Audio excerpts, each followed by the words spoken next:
मी अकबर खान पत्रकार अकोट आपले निराधार आणून देतो की मी अकोट हरिसार रस्त्यावरील पोपटखळ येथे सातपुडा पर्वताची पाहणी करण्याकरता गेलो असता प्रेक्षणीय स्थळ म्हणून मी सातपुडा पायथ्याशी असलेल्या पोपटखळजवळील श्री गजानन महाराज संस्थान आहे ते पाहण्याकरता तिथे गेलो असता मला त्या ठिकाणी अलौकिक दृश्य पाहण्यास मिळाले.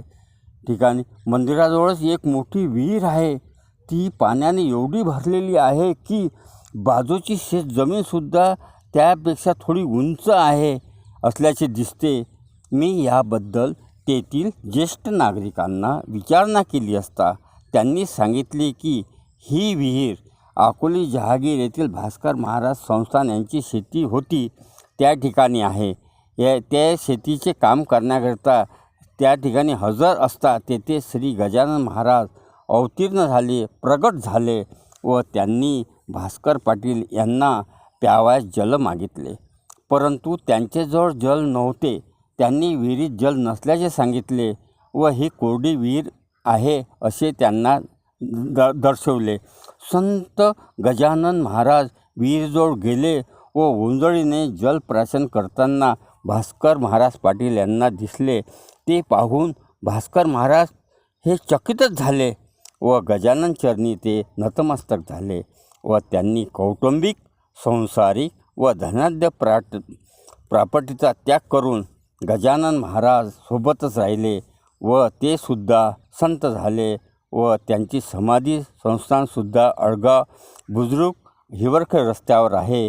गजानन महाराज विहीर हे संस्थान अतिशय प्रेक्षणीय दर्शनीय आहे. त्या ठिकाणी अवाढव्य मंदिर असून दर्शनाकरिता गजानन महाराजची मूर्ती त्या ठिकाणी स्थापन केलेली आहे.